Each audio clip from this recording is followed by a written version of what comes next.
First of all, I would like to express my deep joy, as I mentioned today in the morning. My deep joy to be here with all of you, because maybe a few are still coming, missing. They will come tomorrow. But we are here from basically all the congregation around the world, some representing a few countries, not just one, but we are covering our 90 plus countries around the world. It is, from one part, a wish that comes from all of us, as some who would like to share its conviction, inside conviction, and share that inside joy, inside gift that we received with others. It's something natural that when one is convinced of its own message, would like to share that message with others. And this is not something theoretical. It is not something that comes from ideas that are in the air without substance, but it comes from the gospel. It comes from Jesus. It comes from his view, his vision of at one point in history touching St. Vincent de Paul so strongly that from that moment 400 years ago, the Vincentian charism, as we call it, started to be born. And for us, it's also, we can say, a historical moment. We are here from all the congregation, representing the congregation in a very specific goal, with a very specific goal, which is the pastoral of vocations. It is again from that perspective, from that kind of conviction, inner conviction, very strong inner conviction, that we gathered here to make a plan, to make a strategy, to put a strategy together. Together. We are not just individuals, but we are part of a family. We are part of our little company, as Vincent so much liked to call us.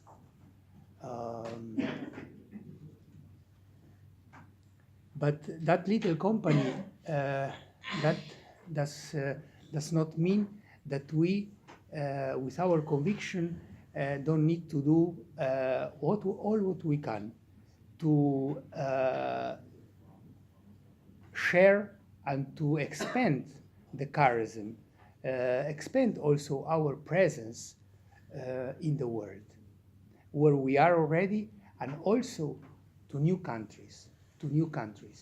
I think we need to dream, but to dream very realistically. But there are very much reasons to dream realistically. It's not to dream just without any foundation. No, we have foundations, strong foundations to dream, but dream and dream realistically. And as I also mentioned in the past, a phrase that I heard Dom Helder Câmara, bishop also from Brazil, so close to the Vincentians, to us, said, if we dream together, the dream becomes a reality. And this dream, I believe so. I'm very, very convinced that if we dream all together, this will become a reality in the near future. I would like to also extend at the beginning, my deep thankfulness to the director and the assistant director of CIF, to Jorge and his team of the Center of the Office of Communications that are present in different countries and are regularly communicating by Skype, by WhatsApp, and they are in fact really by emails. They did so much to prepare this event already through the media, the social media, and prepare concretely to come to this moment here in this place of grace, which is our mother house, where what everything started here in Paris, in France, 400 years ago.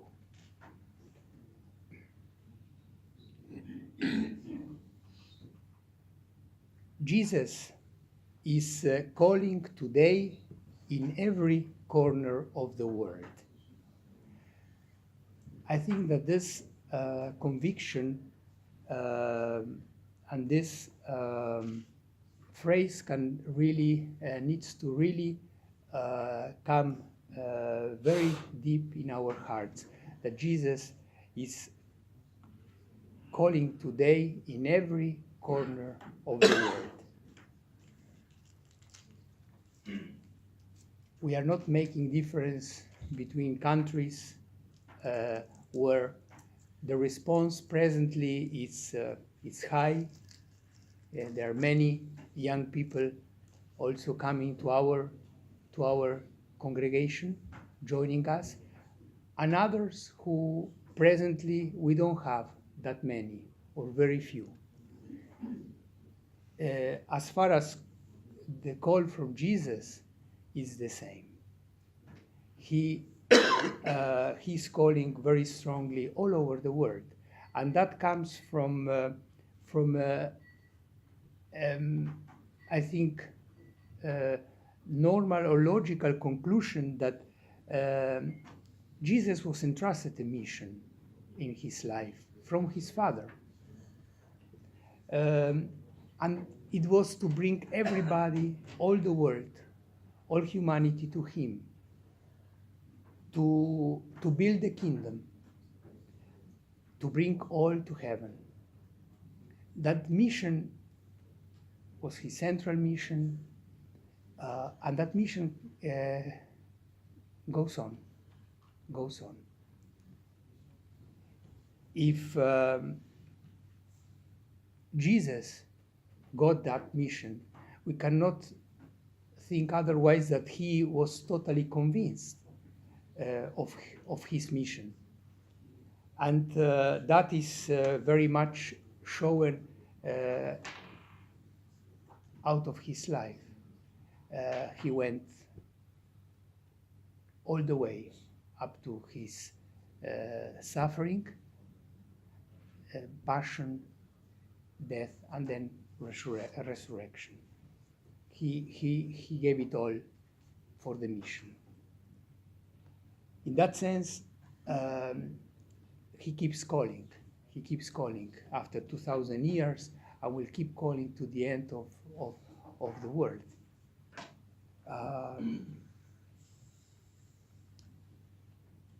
This for us, it's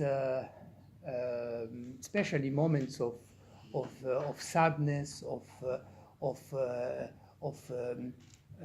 moments when we get discouraged because so much is done, so much is is put many times into efforts and prayers and really personal involvement, but the fruits are not seen as much as we would like, or they are not seen at this moment as we will wish.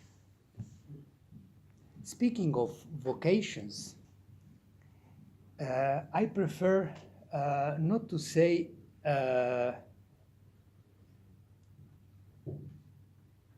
that in some parts of the world today there are vocations, and that in other parts of the world there are not vocations, but rather to say that there are vocations all over the world, in every single country, in every single town, and in every single village.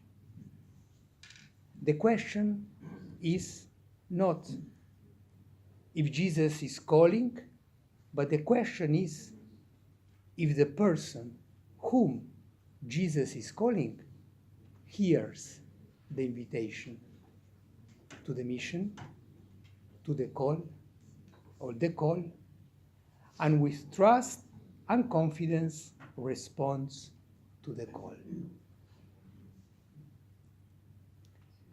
The Synod of Bishops in Rome that just ended the synod that just ended in Rome last October, last month, has chosen the theme Youth, Faith, and Vocational Discernment. One of the events during the Vincentian Film Festival that also was organized at the same month, in October, from the 18th to the 21st of October, Finding Vince 400, was prepared in Rome, one event with the collaboration of the Synod of Bishops, under the title, When Charity Calls. Charity is the preferential place for vocational discernment. And this was a sentence that I heard from one exposition, one presentation of the Documentum Laboris of the Synod of Bishops that said this, that charity is the preferential place for vocational discernment.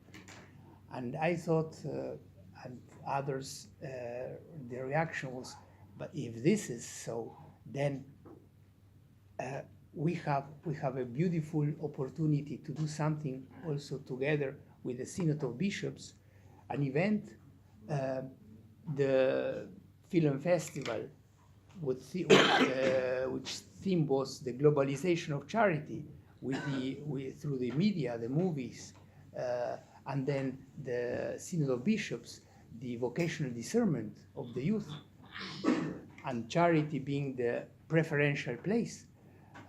It means for us it's so encouraging that here we are really in the core of our call, of our vocation, and also our future.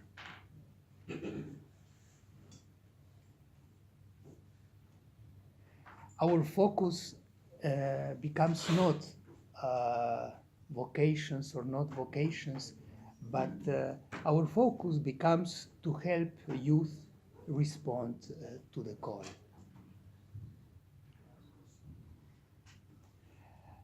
This point of view, this perspective, helps us all. The provinces, the vice provinces, the regions, the international missions, agentes, to encourage one another, not just those provinces, vice provinces, regions, international missions, missions agentes, which presently have positive or large responses from young people to join the congregation of the mission as brother or priest, but all, even those provinces, vice provinces, regions, international missions, missions agentes, which are struggling at present to get positive responses from youth and have a small number of seminarians or young information to the brotherhood.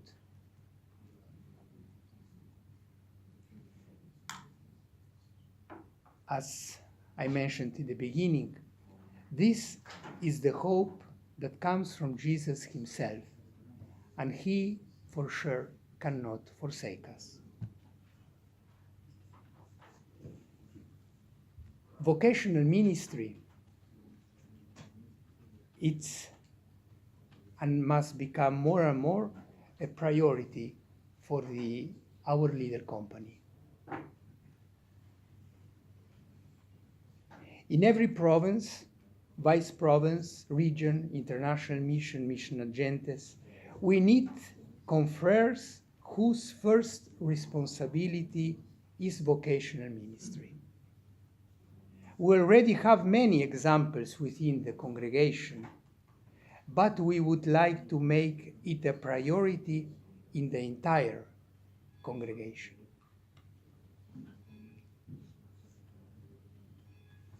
We need to have a strategy for the next 10 years. Presently, the number of members of the congregation of the mission in general is declining. 20 to 25 confer less every year. Each year, we have 20 to 25 more deaths than ordinations to the priesthood or brothers with vows.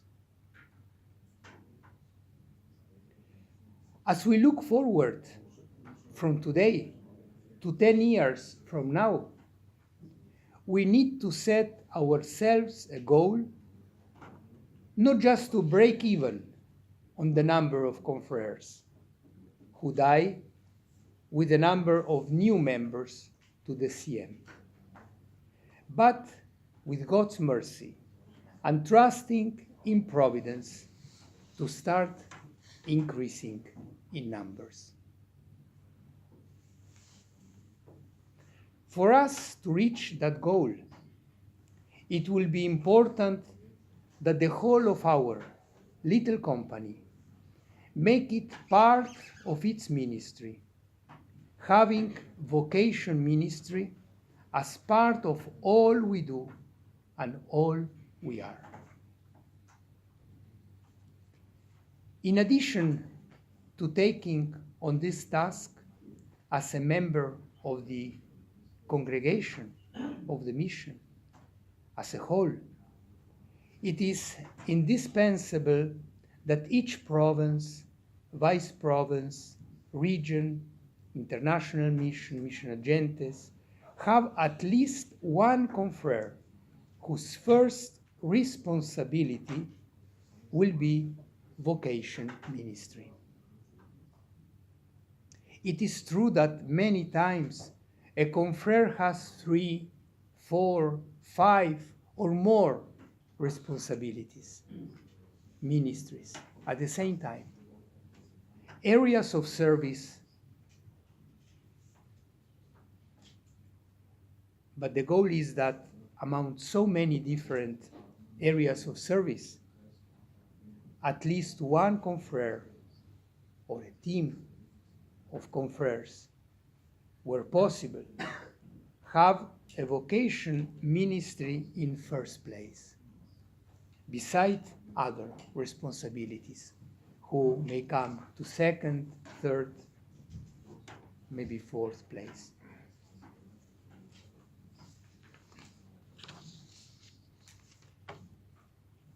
The strategy is this: make vocation ministry a priority today.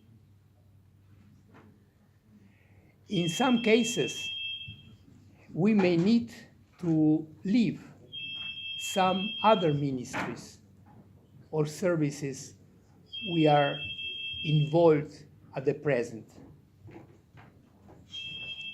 But not to look with tragically or with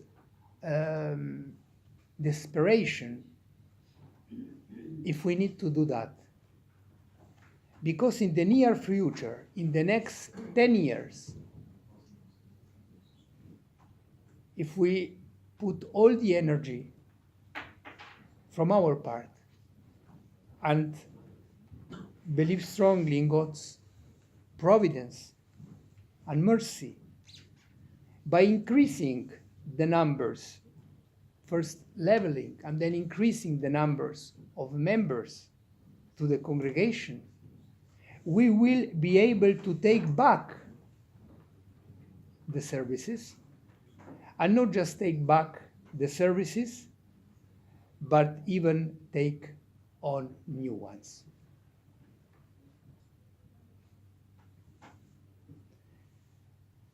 We are gathered here in this, as I already mentioned also at the beginning, at this providential, grace-filled place, the mother house, our mother house in Paris, France, where it all began 400 years ago.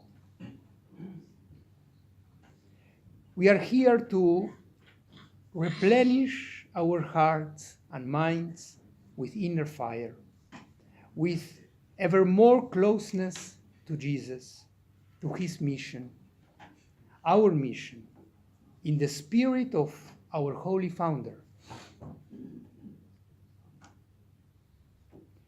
By embracing ever more his spirituality, his charism, filled with mutual support, help, new ideas, strategies, programs, and plans, we will return to our places of service around the world to continue and renew our engagement in vocation ministry, helping youth to answer Jesus' call.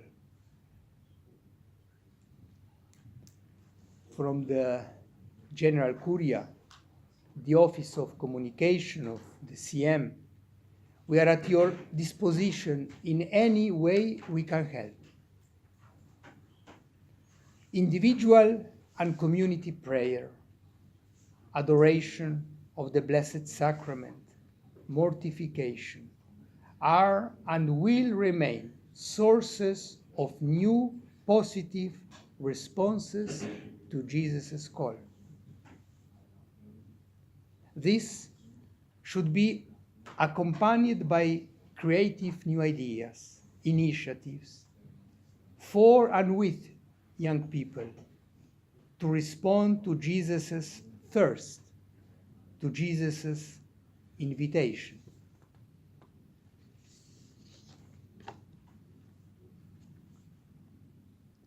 The harvest is plentiful, but the workers are few. Ask the Lord of the harvest, therefore, to send out workers into his harvest.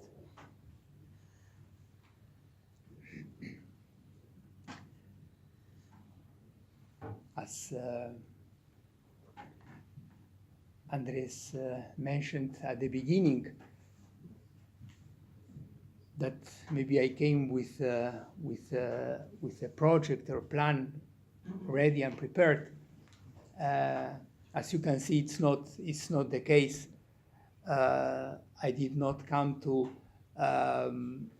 with any pre-planned program written to share.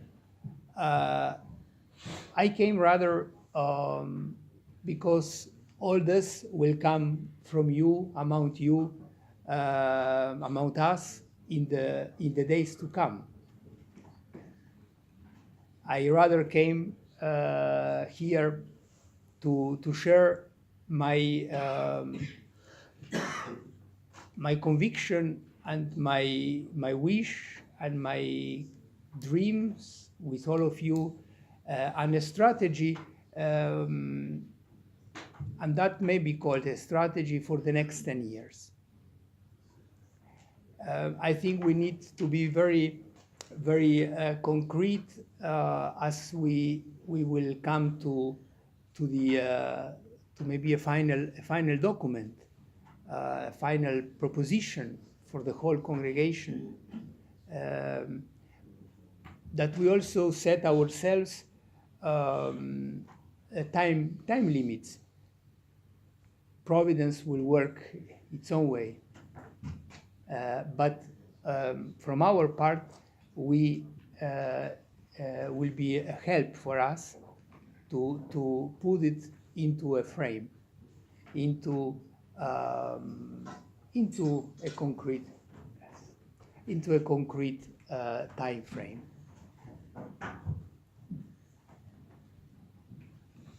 When I at the beginning I mentioned that there is also a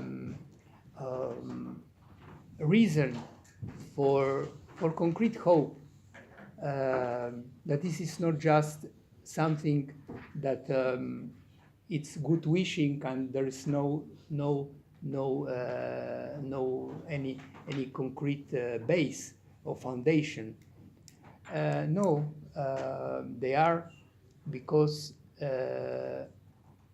we already see, and I hear too many now more and more often that the young people are knocking on our doors. They are knocking on our doors. And we have, in many parts of the world, we have very nice, large number of responses. A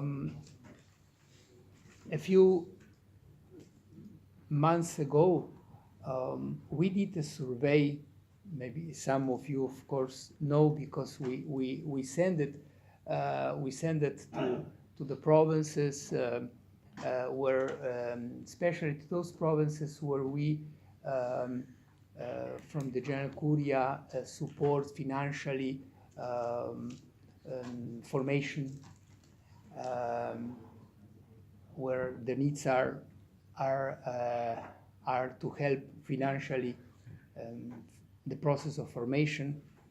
And we did a survey, and that survey, we asked two things. One is, in case you will have more financial possibilities, would you be able to accept more candidates? And the second was, if so, do you need new structures, buildings, new seminaries, or not? Or the ones that you already have are good enough, sufficient? And the responses were this: that if we get to organize a fund to support all the candidates that may come more than they are coming now or being received, the answer was that 200 more candidates could be accepted in the congregation every year. 200 more candidates from around the world if we get financial support to accompany the young through the process of formation. This is, I think, a very concrete sign of hope, and we are working on it. Finances are often a challenge, as you well know, but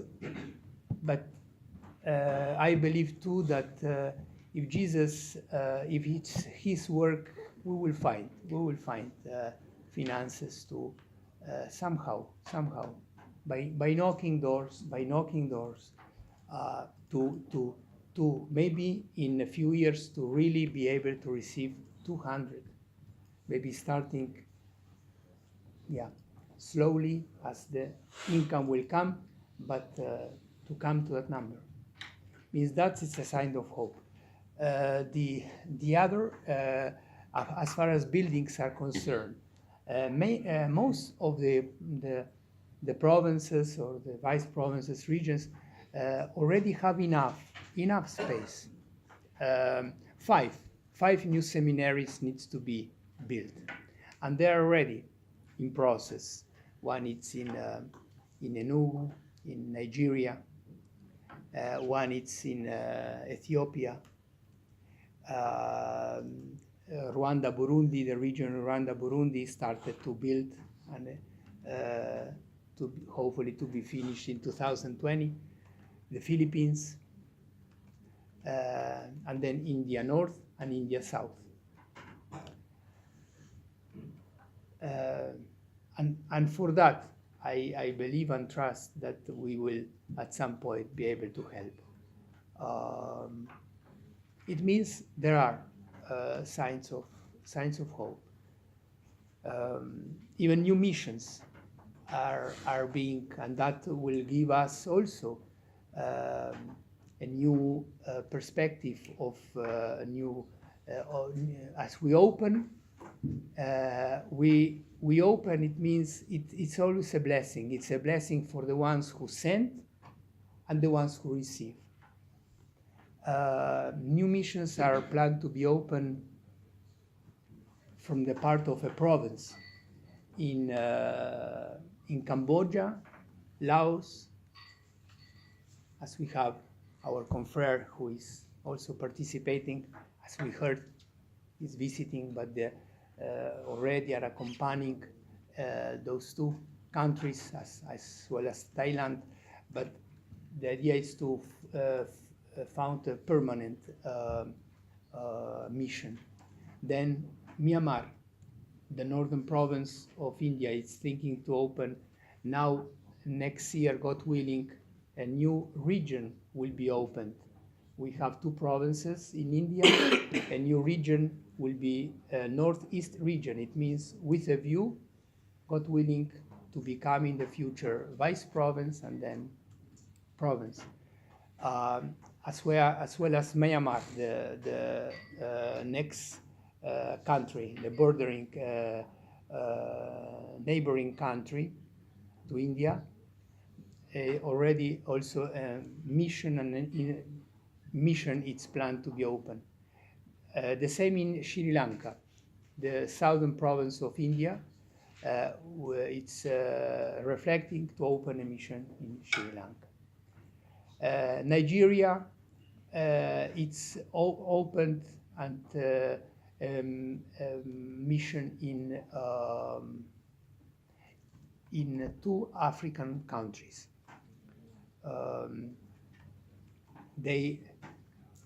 It means they are concrete signs of hope.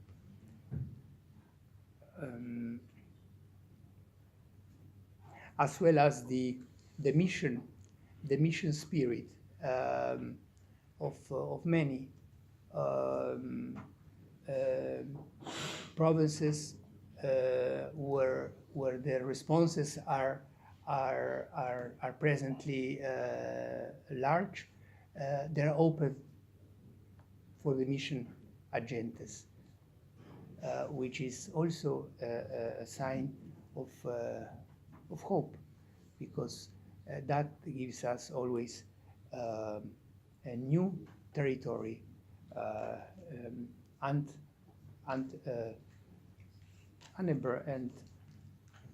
a positive look into the future of our little company.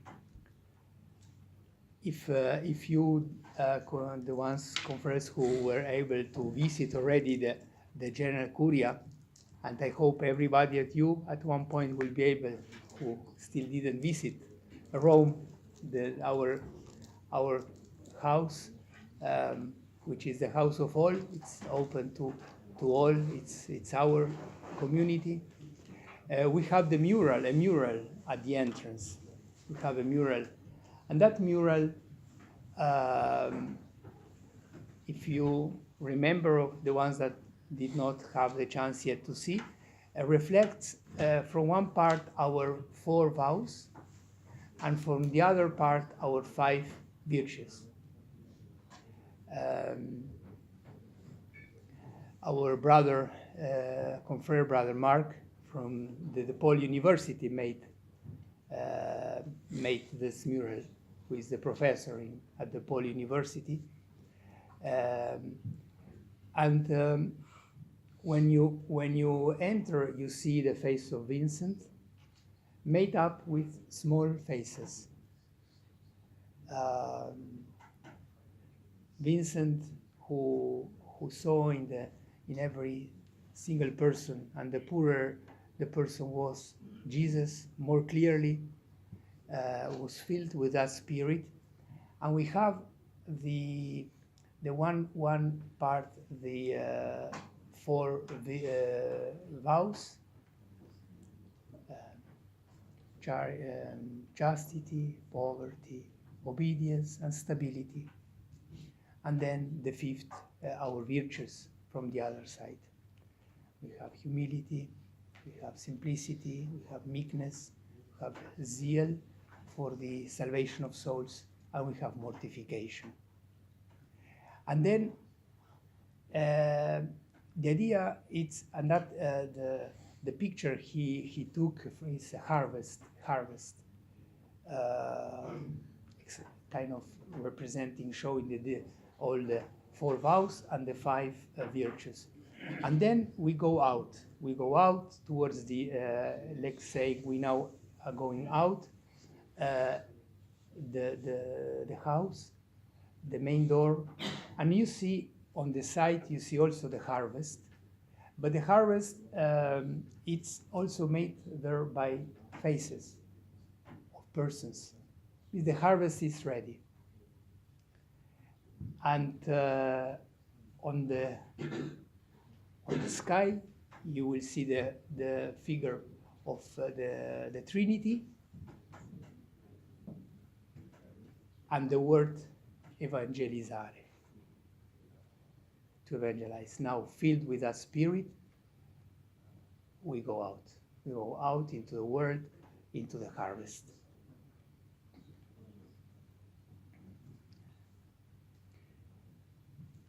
May the intercession of Our Lady of the Miraculous Medal, our Holy Founder, Vincent de Paul,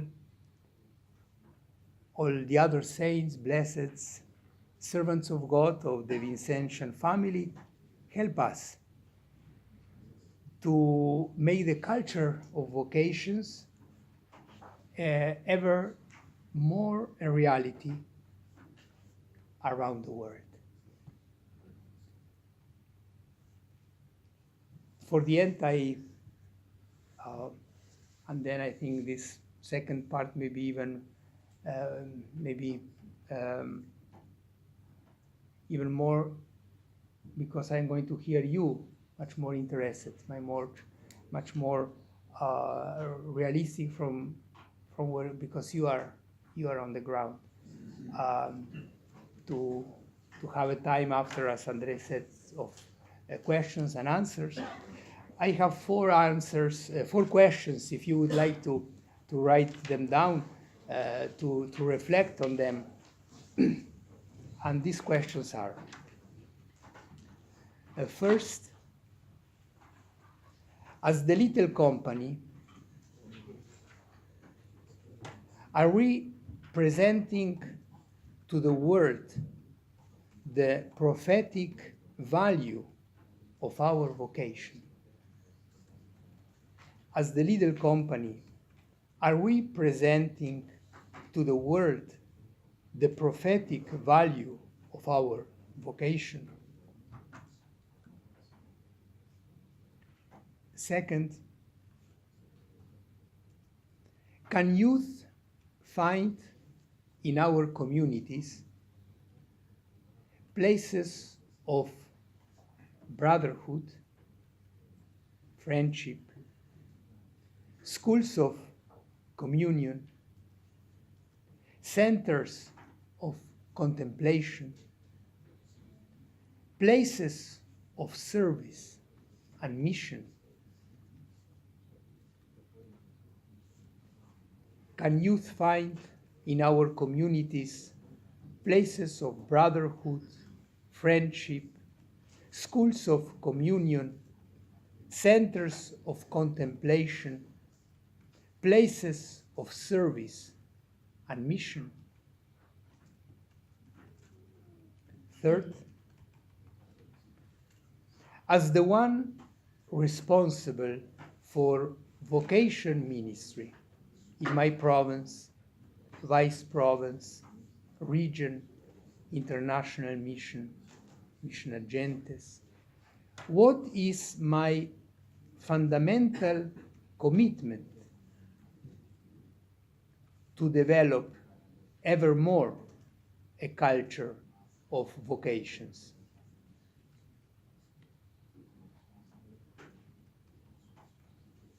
What is my fundamental commitment to develop ever more a culture of vocations?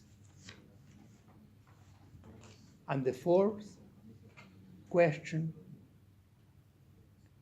what is Jesus asking of me today, here and now? To what is he calling me?